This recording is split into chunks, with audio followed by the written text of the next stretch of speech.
Bien-aimés dans le Seigneur, bien-aimés qui ne sont pas encore dans le Seigneur, et toute personne qui aura l'opportunité de regarder ce partage, bonjour et soyez les bienvenus.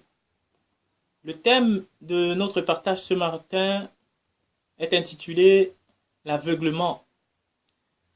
Bien-aimés, c'est un thème où ce sont des miracles que Dieu, en Jésus-Christ, a beaucoup manifestés durant son séjour sur la terre. Nous allons voir que Jésus a fait beaucoup de miracles. Et il en a fait beaucoup, particulièrement avec des personnes aveugles. Pourquoi ce thème est-il important, mes bien-aimés? Parce que l'aveugle a quelque chose de très important qui lui manque. Et ce sens très important que chacun des hommes a besoin pour se guider, pour se conduire, pour marcher, pour choisir, pour même prendre une décision. C'est un sens très important parmi nos 5 sens, mes bien-aimés. Pas que les autres ne sont pas tout aussi importants, mais la vue, c'est un sens qui nous permet d'échapper à beaucoup de choses, car sans la vue, mes bien-aimés, tu ne peux pas traverser une rue, sinon c'est la mort assurée, mon frère, ma soeur. Et c'est la même chose. Il peut te manquer l'odorat, mais l'odorat, mon frère, ma soeur, tu peux traverser une rue sans avoir besoin de ton odorat, mais la vue, tu ne peux pas. Et il y a beaucoup de choses, mes bien-aimés, dans la vie que nous ne pouvons pas faire sans notre vue. C'est pourquoi Christ, Jésus, pendant sa vie sur la terre, a beaucoup travaillé sur ce thème qui le tenait beaucoup à cœur, mes bien-aimés.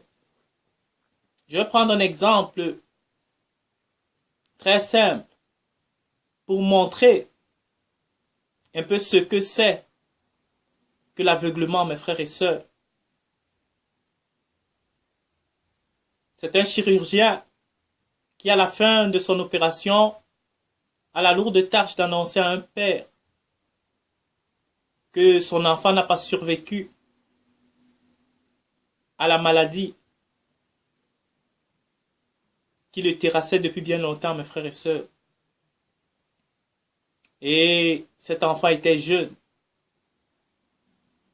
Et le papa, à l'annonce de cette nouvelle, avait vraiment le cœur brisé. Mais c'était un papa qui était rempli d'amour. C'était un papa qui aimait beaucoup les autres. Et il avait vu une fois dans un journal qu'il y avait une nouvelle technique médicale qui était en cours et qui permettait de rendre la vue à des gens au travers des cornées qu'on prélevait directement dans les yeux des gens après leur décès. Et ce papa qui était un papa aimant et bien-aimé a demandé à ce chirurgien s'il connaissait cette technique. Il lui a dit bien sûr, je la connais. Et nous l'expérimentons même dans notre hôpital. Et ce papa a bien voulu qu'on prélève les cornées des yeux de ses enfants pour qu'on puisse les greffer dans les yeux de personnes qui avaient perdu la vue, mes bien-aimés. Et c'est donc comme ça qu'on a pris la cornée des yeux de son enfant et le soir même, on était en train de les greffer dans les yeux d'un père de famille qui avait perdu la vue lors d'un accident d'usine, mes bien-aimés. Et l'autre œil, on l'a greffé dans les yeux d'une mère de famille également, qui avait perdu la vue lors d'une explosion d'un réchaud à pétrole, mes frères et sœurs. Et donc, par l'amour de ce papa, et par le don de cet enfant, 2 personnes qui ne voyaient pas, mes bien-aimés, ont pu retrouver la vue. Et c'est la même chose que Dieu a pratiqué avec nous, mes bien-aimés. La Bible dit que Dieu a envoyé son Fils mon frère, ma soeur, mon bien-aimé, mon ami, toi qui m'écoutes, pour venir apporter la lumière à ceux qui sont aveugles. Celui qui est aveugle n'a jamais vu la lumière, ou ne peut pas la voir, puisqu'il est dans les ténèbres, mon frère et sœur. Et la Bible dit que la lumière est venue parmi les siens. Mais les siens l'ont refusé, mes bien-aimés. Dieu a voulu apporter la lumière au travers de son Fils, mais malheureusement, les hommes étaient aveugles. Les hommes ne voyaient pas. Et ils n'ont pas accepté le don qui leur était fait.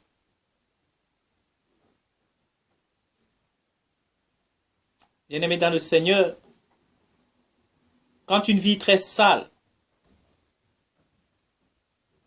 ce qu'il faut, ce n'est pas rapprocher la lumière de la vie pour juste faire paraître la saleté. Ça ne changera rien, ça montrera juste que la saleté, elle a ce qu'il faut. Mon frère, ma soeur, mon ami, mon bien-aimé, c'est un grand nettoyage. Il faut qu'un nettoyage soit fait pour que la vitre puisse retrouver son éclat. Et pour le cas de Dieu, eh bien aimé, ce qu'il a voulu faire, comme dans le cas des yeux de cet enfant qui ont ramené la vue à ces deux personnes aveugles, il ne fallait pas seulement la lumière, mes bien-aimés, la lumière ne suffisait pas. Il fallait une opération spirituelle dans le cœur des hommes. Pour que cet aveuglement parte, il faut une opération spirituelle dans la vie de tout un chacun de nous afin de voiler cet aveuglement, afin de chasser l'aveuglement qui est dans le cœur de l'homme. Tant que l'opération spirituelle n'est pas pratiquée, l'homme demeure aveugle, il demeure dans son péché, il demeure dans sa nature, il demeure dans sa méchanceté, il demeure dans sa dureté, mes bien-aimés. Il faut qu'une opération puisse se passer. Il faut qu'une greffe spirituelle soit faite pour que l'aveuglement de l'homme puisse partir, mes frères et sœurs. De la même manière, même si le nettoyage arrive, parce que j'ai dit que montrer la saleté ou savoir le problème, cela ne suffit pas. Il faut avoir la solution. Il faut trouver une solution pour ce problème-là. De la même manière, si tu as une vitre sale et que tu rapproches la lumière, tu verras qu'elle est sale. Mais cela ne suffira pas. Il faut le nettoyage. Et maintenant, il faut nettoyer la vitre de la bonne manière, mes frères et sœurs. Une vitre sale, par exemple une vitre de cuisine, quand nous faisons la cuisine, mes bien-aimés, il y a souvent des fumées, des vapeurs qui se dégagent de nos cuissons, de ce que nous préparons, et s'incrustent sur la vitre, mes bien-aimés. Si tu vois que cette vitre est sale, et que tu passes le temps à nettoyer l'extérieur de la vitre, ça ne va rien y changer, mon frère, ma soeur. Tu vas nettoyer l'extérieur de la vitre pendant 1000 ans. La vitre ne sera pas propre. Et c'est ce que beaucoup d'entre nous passons le temps à faire. Nous passons à montrer des apparences. Nous passons à montrer une fausse face. Nous passons le temps à montrer un visage extérieur propre. On est propre dans ses vêtements. On fait semblant d'être courtois avec les autres. On a une éducation raffinée. Mais à l'intérieur, mes frères, mes sœurs, c'est la saleté, c'est la poubelle. Et la première chose à faire, mes frères, mes sœurs, mes amis, mes bien-aimés, et même ceux-là qui ne connaissent pas encore le Seigneur, il faut un nettoyage intérieur. Il faut nettoyer les crasses qui se sont incrustées sur la vie à l'intérieur avant de nettoyer l'extérieur, mon frère, ma sœur. Nettoyer, on peut voir plus clair. Il n'y aura plus de flou, il n'y aura plus de doute. Ça ne sera plus sombre, ça ne sera plus obscur. On pourra voir clairement, comme un aveugle qui sort de ces ténèbres, mes frères et sœurs en Christ. C'est pourquoi je vous invite, aujourd'hui, vous qui ne connaissez pas le Seigneur, à pouvoir vous donner à lui. Parce que c'est lui seul qui peut apporter la lumière. La Bible dit que je suis la lumière du monde. Et c'est Christ qui le dit. Et celui qui ne l'a pas, il est dans les ténèbres.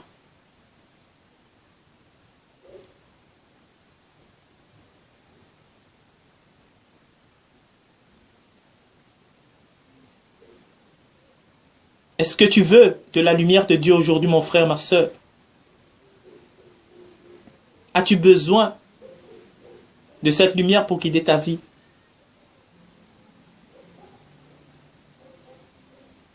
Moi, je te la propose aujourd'hui.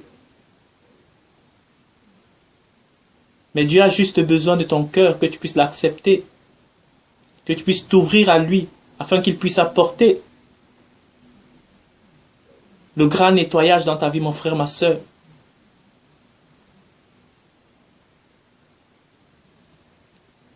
Les apparences, les faux semblants, ça ne compte pas aux yeux de Dieu. Peut-être on peut tromper les hommes, on peut tromper notre entourage, mais on ne peut pas tromper Dieu et on ne peut pas se tromper soi-même. Toi-même, tu sais, quand tu rentres le soir chez toi, quand tu es couché, quand tu es seul dans ta chambre, quand tu pleures sur ta vie, quand tu es triste devant les situations que tu traverses, devant lesquelles tu es impuissant, les autres ne sont pas là, mes frères, mes sœurs.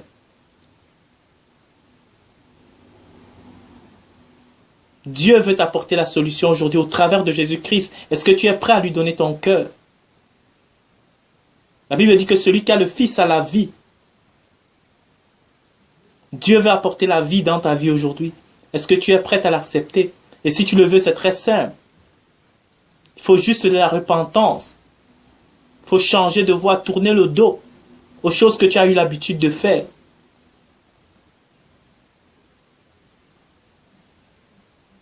Et apprendre une nouvelle manière de faire, qui est celle de suivre Christ.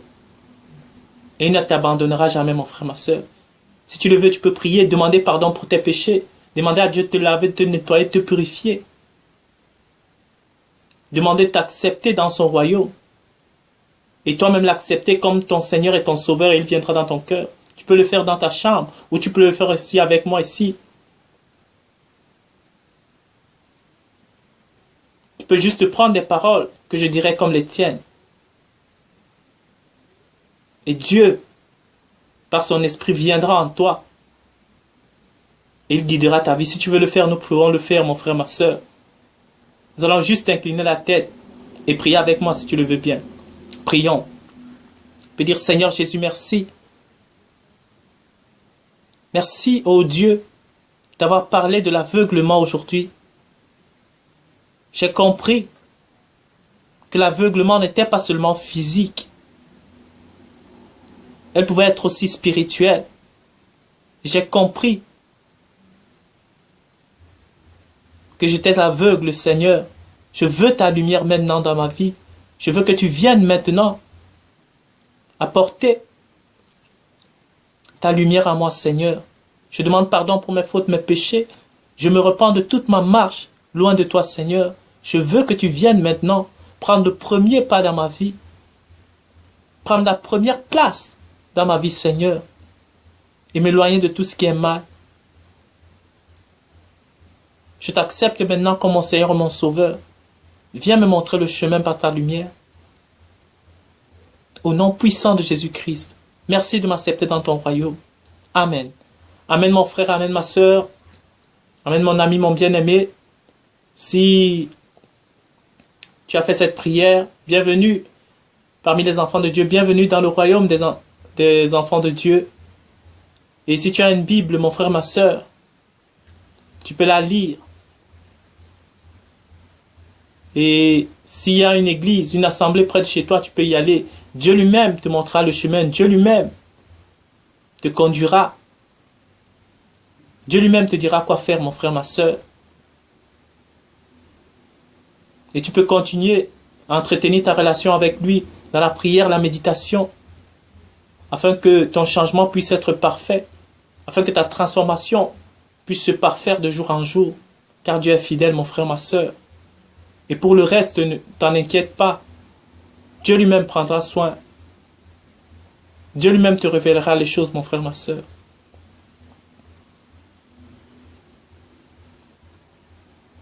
Et pour ceux qui sont déjà en Christ, continuez à persévérer, mes frères et sœurs. Les temps sont proches. Christ revient bientôt. Soyez tous bénis et à la prochaine.